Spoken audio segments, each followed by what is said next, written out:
Камин будет облицовываться вот такими элементами. Что-то вроде битого кирпича, да?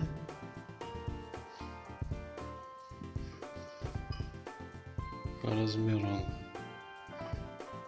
повторяет сам кирпич.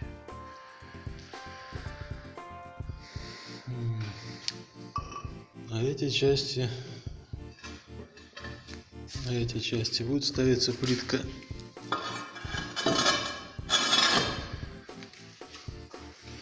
Такая работа. Готовим поверхность для укладки облицовки методом сетки и термостойкого плиточного клея для печей камина методом обмазывания.